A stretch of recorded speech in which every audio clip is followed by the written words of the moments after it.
Buenas noches, hermanos, que te conectas a este tiempo devocional.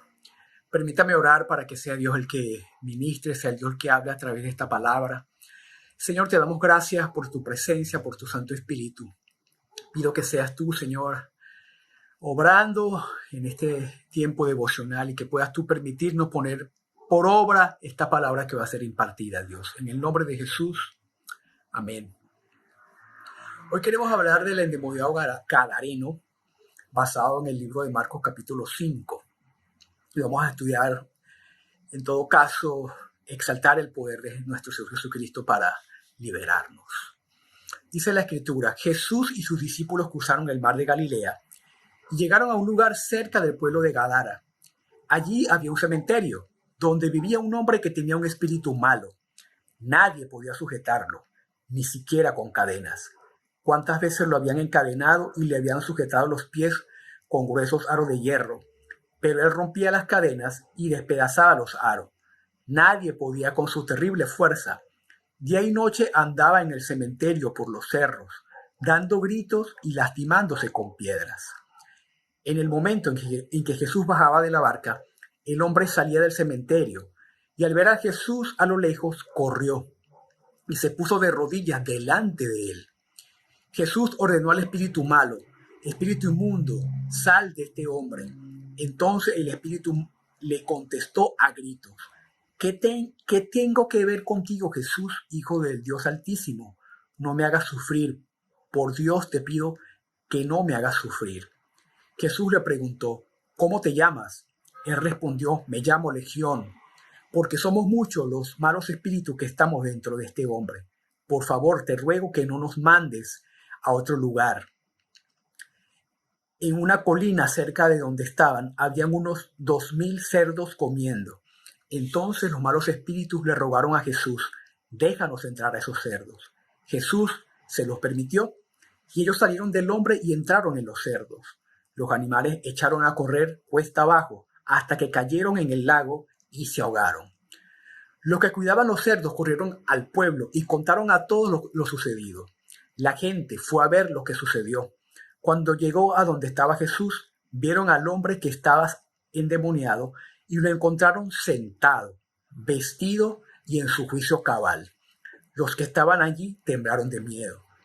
Las personas que vieron cómo Jesús había sanado a aquel hombre empezaron a contárselo a todo el mundo. Pero la gente le pidió a Jesús que se fuese a otro lugar. Cuando Jesús estaba subiendo a la barca, el hombre que ahora estaba sano le rogó que lo dejase ir con él. Pero Jesús le dijo: vuélvete a tu casa y cuéntales a tu familia y a tus amigos todo lo que Dios ha hecho por ti y lo bueno que ha sido contigo. El hombre se fue y en todos los pueblos de la región de Decápolis contaba lo que Jesús había hecho por él. La gente escuchaba y se quedaba asombrada. Amén. Queremos resaltar en esta escritura dos aspectos importantes y fundamentales que queremos aprender el día de hoy. Primero, la autoridad que Jesús tenía sobre el reino de las tinieblas. Vemos acá que solo con la presencia de Jesús bastó para que los demonios que estaban en este hombre se manifestaran y fuesen atormentados. No solo corrieron a Jesús, sino que también se arrodillaron.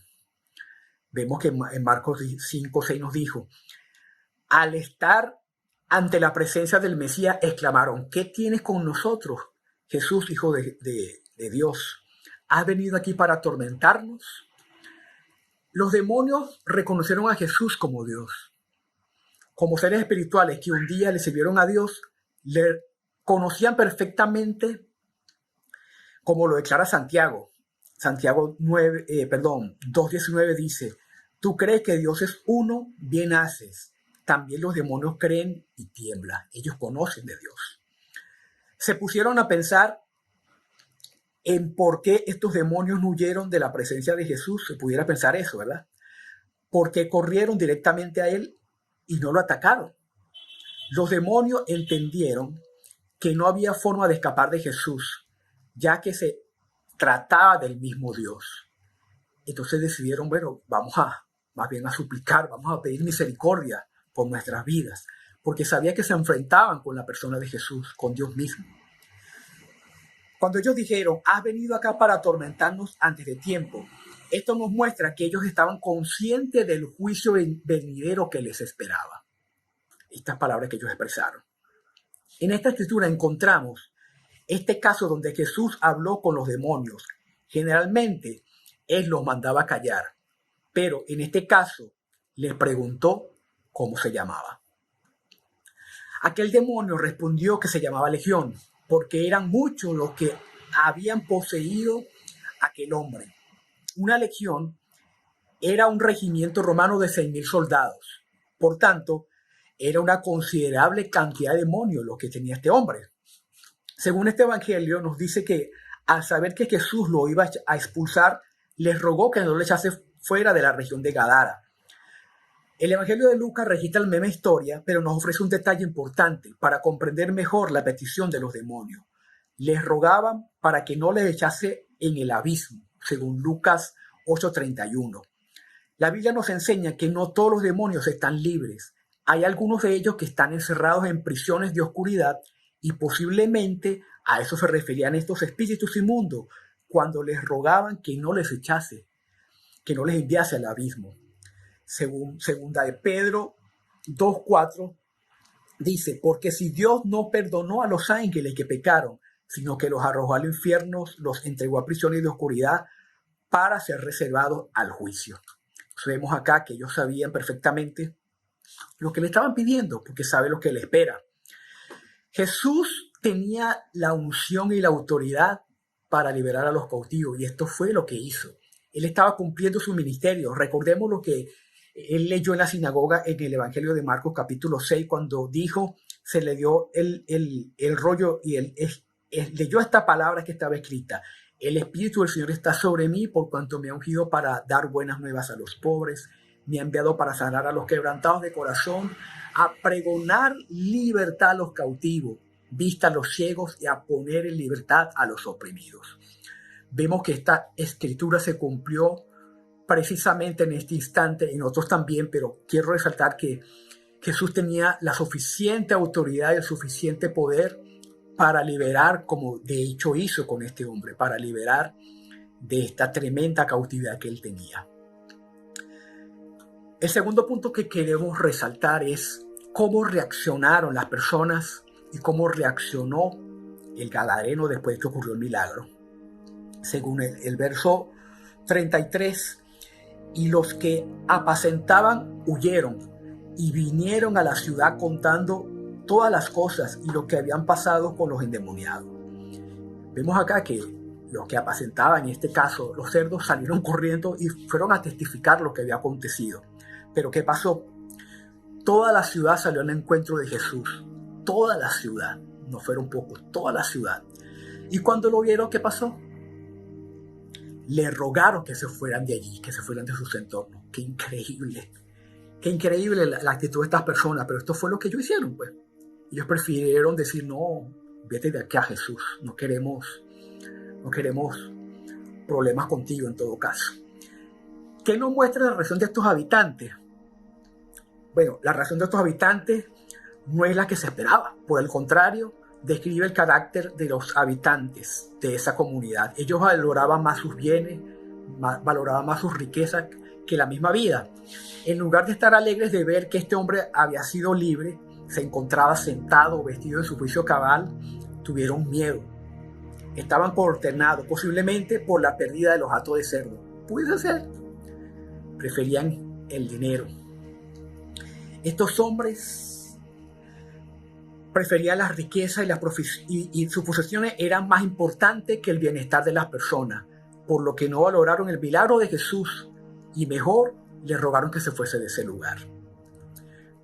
¿Cómo reaccionó el hombre que fue liberado? El hombre que había sido poseído por los demonios quería acompañar a Jesús, ya que estaba completamente agradecido por su milagro, estaba completamente agradecido por su liberación. Sin embargo, hay un detalle. Jesús no se lo permitió. Jesús le dijo, yo prefiero que vayas a tu casa, a los tuyos, y cuéntales a todos las grandes maravillas que el Señor ha hecho contigo y cómo ha tenido misericordia de ti. ¿Qué hizo este hombre? Él fue y comenzó a publicar y a testificar en su región, en Decápolis, cuán grandes cosas haya hecho Jesús con él, y todos se maravillaban. Concluyendo, podemos decir, ¿con cuál de estas dos reacciones tú te identificas? ¿Con las reacciones de las personas que prefirieron que Jesús se fuese del lugar, o como la reacción del endemoniado que fue liberado? Muchas personas hoy en día se comportan como la reacción de los gadarenos. Cuando ven un milagro como este, tremendo milagro, tremenda liberación hizo Jesús, sin embargo, ese mensaje de salvación choca con sus vidas, interfiere con sus intereses y simplemente rechazan lo que Jesús ha hecho por ellos. Y vemos que Jesús lo que quiere de todos nosotros, en todo caso, que nosotros testifiquemos a lo que están a nuestro alrededor, que nosotros vayamos y podamos ser testigos de lo que Dios ha hecho con nosotros, porque definitivamente Dios ha hecho un milagro con tu vida y ha hecho un milagro con mi vida. ¿Qué vamos a hacer nosotros con lo que Dios ha hecho? ¿Qué vamos a hacer nosotros con ese milagro que Dios también nos sacó a nosotros de nuestra vana manera de vivir? Definitivamente esperamos que no reaccionemos como el resto de las personas que prefirieron rechazar las bondades y el milagro de Jesús, sino por el contrario, que decidamos abrazar la fe de este hombre que fue liberado y decidió quedarse allí y obedecer lo que Jesús le dijo y ser testigo del poder y de la grandeza de Dios. Amén. Mi deseo es que podamos nosotros ser desafiados en esta oportunidad para servir al Señor a través de nuestro testimonio, a través de nuestra palabra y a través de nuestra obediencia al Señor. Que Dios les bendiga, hermanos, que Dios les guarde. Conmigo será hasta otra oportunidad.